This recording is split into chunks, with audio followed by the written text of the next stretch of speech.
पुण्यातील गर्भवतीच्या मृत्यू प्रकरणी डॉक्टर सुश्रुत घैसासांविरोधात 2 दिवसात कारवाई होणार सूत्रांची माहिती। तर राजीनाम्यानंतर घैसासांवर आता शासनाच्या कारवाईची ही टांगती तलवार।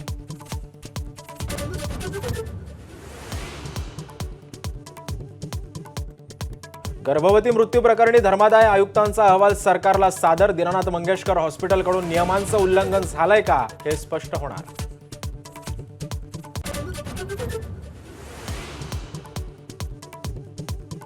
स्थानिक स्वराज्य संस्थांच्या निवडणुकांसाठी अजित पवार ॲक्शन मोडमध्ये। सोमवार, मंगळवार, बुधवार आणि मुंबईमध्ये शासकीय कामकाज पाहणार, तर उरलेले 4 दिवस महाराष्ट्राचा दौरा करणार।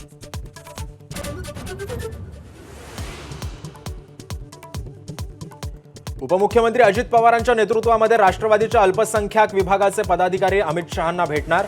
वक्फ सुधारणा कायद्यातील काही मुद्द्यांबाबत भेट असल्याची सूत्रांची माहिती।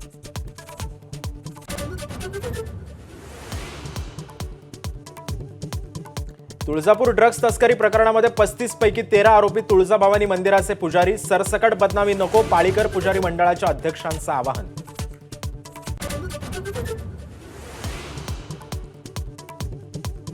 तुळजापूर ड्रग्ज तस्करी प्रकरणाचं राजकीय कनेक्शन समोर। खासदार ओमराजे निंबाळकर यांचे आरोपींसोबतचे फोटो सोशल मीडियावर व्हायरल।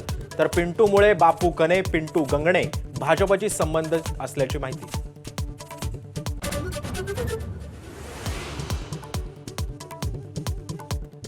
26/11 मुंबई हल्ल्याचा मास्टरमाइंड तहव्वूर राणाला आजच भारतात आणण्याची शक्यता। एनआयएचं एक पथक अमेरिकेमध्ये, प्रत्यार्पणाची सोपस्कार पूर्ण।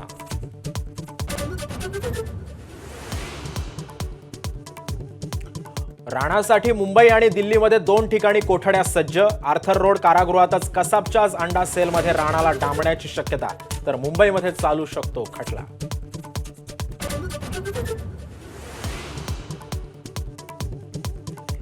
बनेश्वर रस्त्यासाठी खासदार सुप्रिया सुळेंचं पुणे जिल्हाधिकारी कार्यालयासमोर 5 तासांपासून धरणे आंदोलन। पाठपुरावा करूनही रस्त्याचं काम होत नसल्यानं सुळे आक्रमक।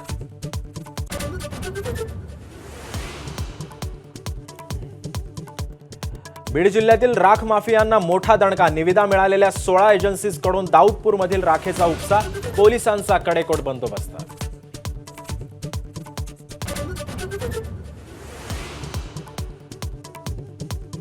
पक्षामध्ये काम न करणाऱ्या लोकांनी निवृत्त व्हावं, मल्लिकार्जुन खरगेंनी खडसावलं। तर अहमदाबादमध्ये काँग्रेसच्या राष्ट्रीय अधिवेशनाचा दुसरा दिवस। राहुल गांधी आणि सोनिया गांधींच्या भाषणाकडे सगळ्यांचंच लक्ष। एबीपी माझा, उघडा डोळे बघा नीट।